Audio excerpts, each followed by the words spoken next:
Welcome back. We're going to start with Comanche basics today. But before that, I'd like to say thank you all for watching. Thank you for the support, everyone. And you know, I looked at your comments and I tried in this video to cover everything, every topic that was brought up. And there'll be another one after this. This is just going to be the basics to get you going and get you training and practicing. And then we'll do another one, a part 2 possibly. So for those of you that are new here, I will link up here or up here the first video that I did, so you can go ahead and watch that. And you might want to consider subscribing because I do a lot of content like this, and there'll be more on the way. Thanks for watching, guys. So let's get started.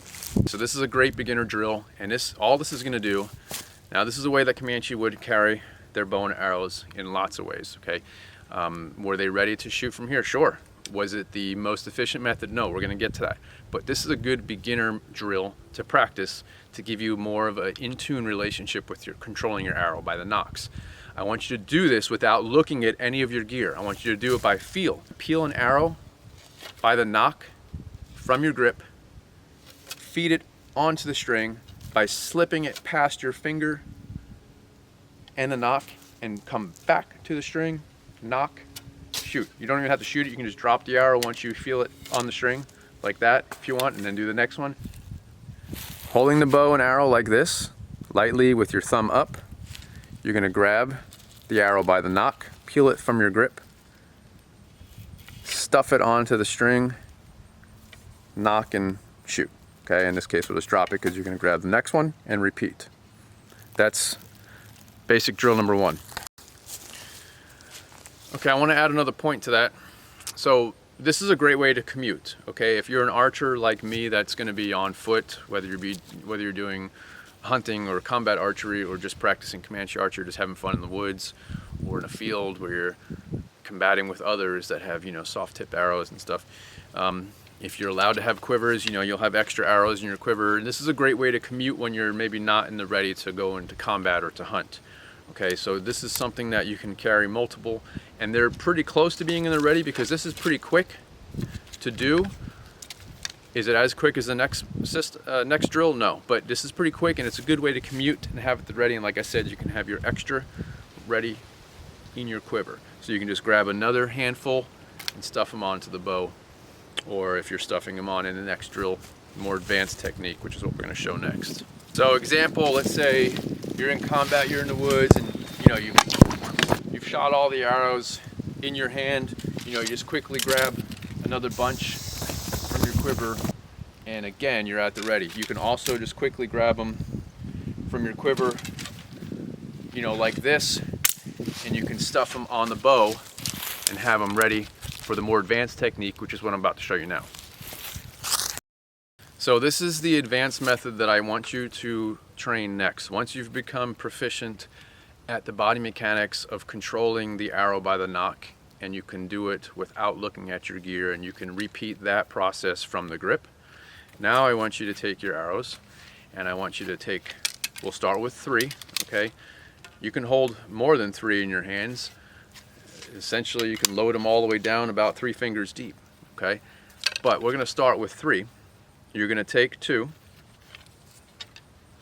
and you're going to stuff them underneath that first finger. Now, if you don't have long fingers, big hands, you can start with the second finger, your middle finger, and then your first finger, okay, to hold the arrows. Just place them in there.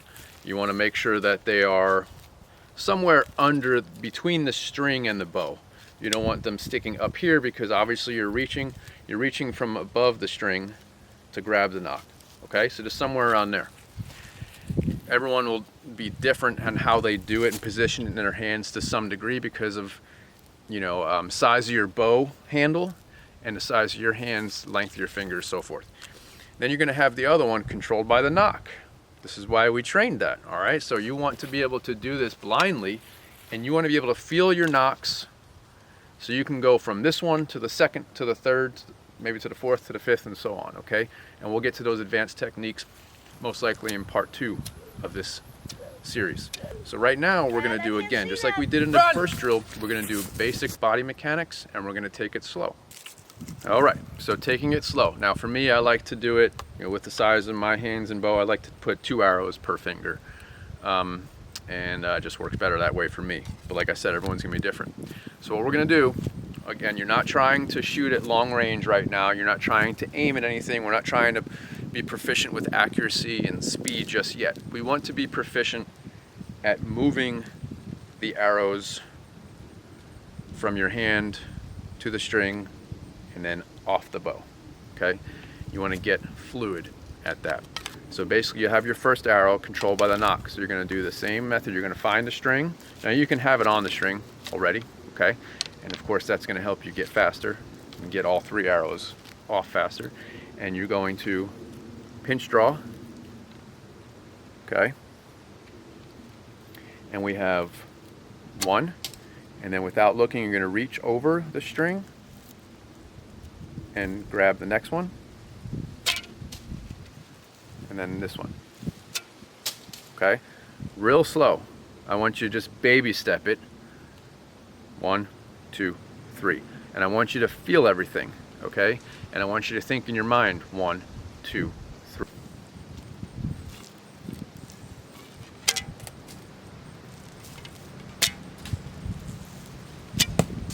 It's very important you do that without looking. It's going to be hard. You're going to have to fight it. You're going to have to resist that temptation to look down, because your ego is going to get the better of you. It's going to try to, at least, okay? And you don't let it. Don't let it. It's going to say, come on, you can be faster, just look at it. But think about it, okay? In hunting or combat, you don't want to look away from your target or your enemy. You need to keep your eyes focused on everything in front of you and around you. You're aware, all of your awareness has to be alert, okay? So this needs to become just as mindless as brushing your teeth. So force yourself to practice all these basic drills without looking. Just go by feel. You'll thank me for it. Don't practice something that's going to develop bad habits later on just because your ego says to do it right now. Practice what you know is right, proper body mechanics, even though it means you're gonna, you're gonna crawl before you walk, okay? One thing I suggest you do is use blunts for practice and have some type of archery backstop, whether it be sand, clean dirt with very few rocks in it, or a couple of large heavy-duty blankets or sheets, canvas. Drop cloths work well, or rubber mats, some of that netting that they use. But if you have a higher poundage bow, then it might just send the arrows right through it. But what I used was I used high density foam to make my torso targets like Lars used, and it's multi-layered high density foam. It's really strong stuff. Of course, once you shoot into it a couple of thousand times, it starts to give, but in the beginning training it was more than enough. But if I missed, what I had was a couple of heavy-duty canvas drop cloths hanging back there, and it worked really well. Sometimes they went through everything, most times they didn't. And in the beginning, training basics, you're just going to partial draw anyway. So maybe you're drawing 10 inches. You want to get proficient at the body mechanics first. So drawing back any further than that really doesn't matter at this time. Being accurate doesn't matter at the beginning either. It's more or less getting used to the body mechanics of body position, hand position, and how to use the bow and arrow correctly in Comanche style. And I can't emphasize this enough. I literally trained for weeks in my house. I basically set up a bunch of pillows, whether it be on the bed or the couch, and just at a few feet away, I would shoot at them, just partial draw, and just practice my being proficient at speed and my using my hands correctly, body mechanics, and this helped immensely. When you become proficient at drill 1 and drill 2, or you're becoming more proficient at doing them and you don't have to look down, you find yourself really being fluid and getting pretty quick at doing it, then it's time to go outside. Okay, it's time to, if you've been training all the time inside, it's time to go outside, and it's time to set up a backdrop. It's time to really shoot. okay? And it's time to draw back a little further. It's time to really hone in on that pinch draw and see what you can do. So this next little tidbit of information is when you actually get to, you know, send these arrows downrange at a greater distance than just a few yards in front of you, okay? Because now it's time to set up some actual either torso targets or still shooting at the backdrop and maybe hanging a tennis ball in front of the backdrop or something like that. That is a moving target, or have someone throw disc, okay? That's one of Lars' things that he taught me, is that, you know, start just shooting at everyone out shooting at something moving first. And that's the best way to really quick bring to the forefront what intuitive archery is and what you have to do, what kind of skills you have to draw from your human, you know, skill set to be able to do what you're about to, okay, with Comanche archery. So, you know, real quick, instinctive snap shooting. Throw a disc in front of someone and say, hit it. And you'll find they start to change what they do in order to make that happen. And then you keep them in that mindset while they're training the rest of the archery. So in Comanche archery, something that is done when you're actually going ahead and you're going to draw, you know, as far as you want with your bow, it's up to you. Okay, this could be done short draw like Comanches had it with their short bows, or like I showed you with the other bows. If you have something else and you want to keep drawing further back, then by all means go ahead and do that, okay? But one thing that you'll find helps in using your bow hand as your, basically your finger, your pointing, okay, system.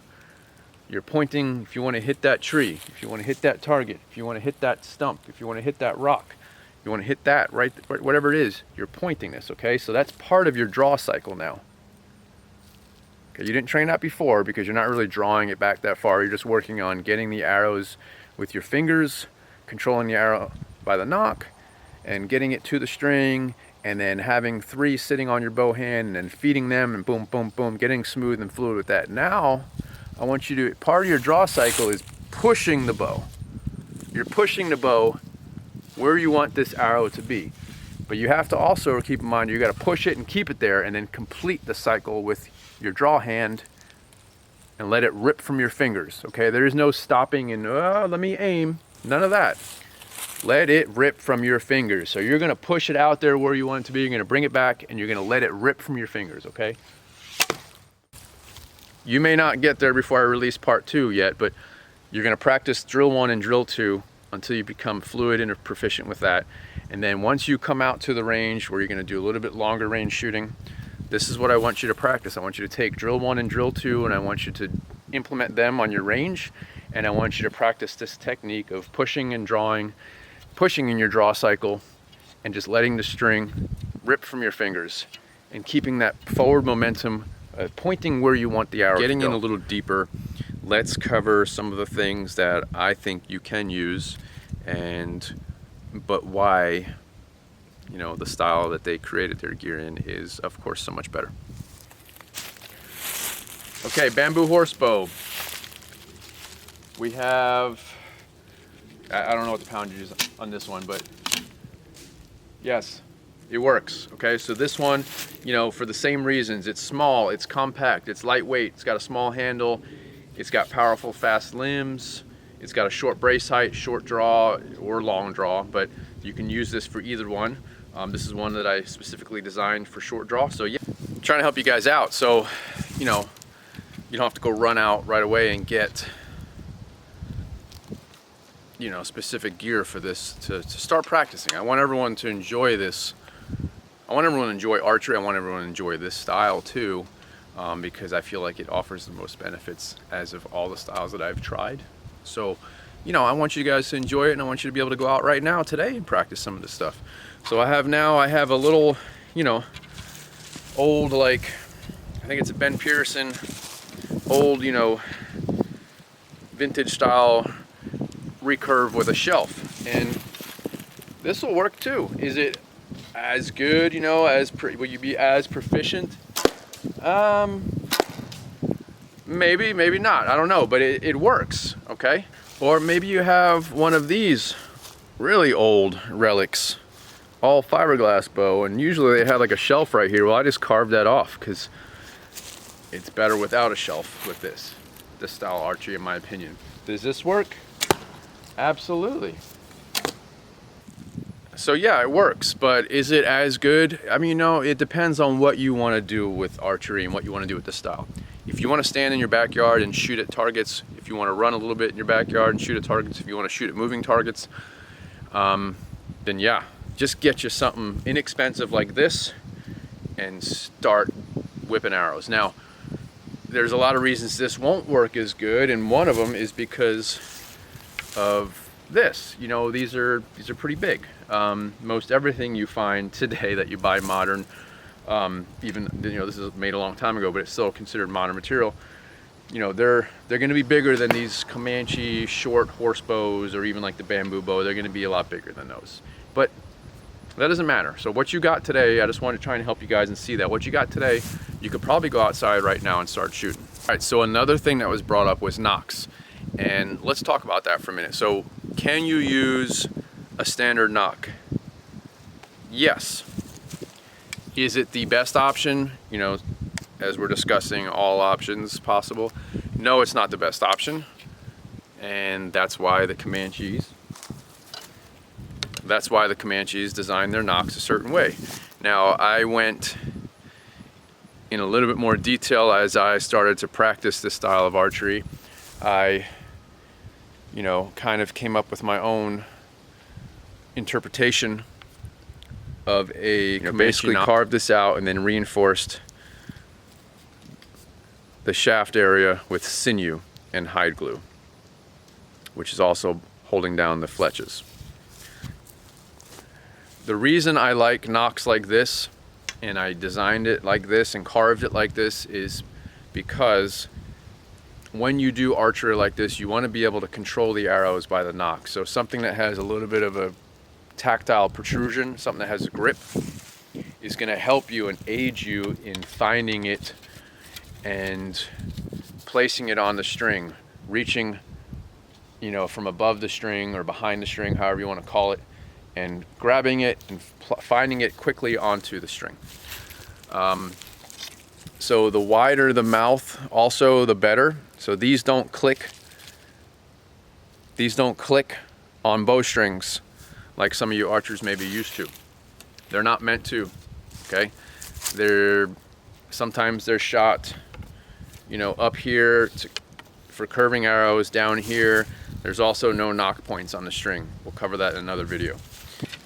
So can you use a standard nock? Yes. Yes, you can. Can you quickly do it? Yes, you can. It takes practice though, and it takes more practice. And can you get to being proficient faster with something like this? Yes, you will. Again, that brings me back to why, you look at the reason why they created their archery gear the way they did. They had good reasons for it. So, why do modern archers want nocks like this today? Well, they don't need to control their arrows by the nock. They don't need to rapid fire. They don't need to find them blind nock. They don't need to not be looking at where it's coming from. They can, most modern archers today, they'll pull it out of their quiver or out of their arrow bag, and they'll hold it by probably the middle of the arrow shaft. They'll place it down, then they'll come up here, they'll place it on, and then they'll click it on their string. There's a lot of moves. So that's why something with a little bit of a shelf protrusion really helps, okay? And a wider mouth, because it gives you something to control it by and feel it by, whether you're pulling it from the quiver, pulling several of them, or if you had them fed into your fist and you're finding them from reaching behind a string in a panic, in a rush. You can quickly you really don't have to, you really can't mess up. One quick little turn and you're on that string, and it's minute. Whereas compared to one of these guys, you might miss several times and then get it on the string. But again, if you only train with this material, this style, you'll become proficient with that too. What I've done is I've designed because I know a lot of you probably have a lot of carbon arrows laying around, and it doesn't matter fletch size, you can do short, long, whatever. You don't have to go out and get specific Comanche long turkey feather fletching. You don't have to do that, okay, unless you want to be authentic. I like it. I made it for the video. I still like the way they do. They have a lot of stability. They look cool. They look authentic. It just feels right, but you don't have to. I shoot a lot of stuff like this too. These are 4-inch feathers. So short feathers work just fine. Okay, if you're worried about the short brace height, you're worried about messing up your feathers, your pretty feathers, or all your hard work you did, then use short feathers. Okay. So the nocks. What I did was, because I know a lot of you have this, and I'm going to be teaching these courses, and we're going to go through a lot of, instead of the painstaking hours that I put into making handcrafted, wooden arrows, we're going to be using a lot of these inexpensive carbon arrows. So what we can do is we can just pop that nock out, and we can pop this Comanche nock in. Okay? Nice. So let's compare.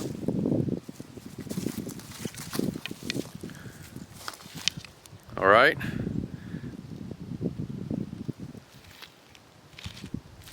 And they work excellent. Okay, they'll fit any carbon arrow. You can even put a little bit of hot glue if you're afraid of it coming out, but I think most carbon arrows, they don't have glue at all for their nocks. So you just insert it and go. Right there. If you're interested in learning how I made this Comanche style bow, or any type of short bow for that matter, I have a great video on that, and it will show you how to make, easily a bow, the arrows, everything just found in nature, and how to source it, how to look for the right stuff, and so on. So if you're interested in trying your hand at that, which I suggest everyone does, because hey, who knows how long you'll be able to buy archery equipment. What if the day comes that you can't have guns and ammo, or go to the store and buy, bows and arrows, and you have to make your own? Can you? If you can't, check that video out. It's a good one. It's short. I'll link it at the end of this video, and I will link it in the description box below. Again, I thank you guys for watching. It really means a lot to me, all the comments that I get. It's the support is awesome, and I'll keep putting them out as long as you guys like it. If you have any questions, stuff that I didn't cover, it's probably going to come out in part 2, but if there's any suggestions or questions, don't hesitate to leave them in the comments below, and I'll be sure to try and put them in the next one. So go ahead and subscribe and hit the bell so you can stay notified of when the next one comes out. Until then, I wish everyone a happy holiday season, and I wish you all stay safe. Talk to you soon.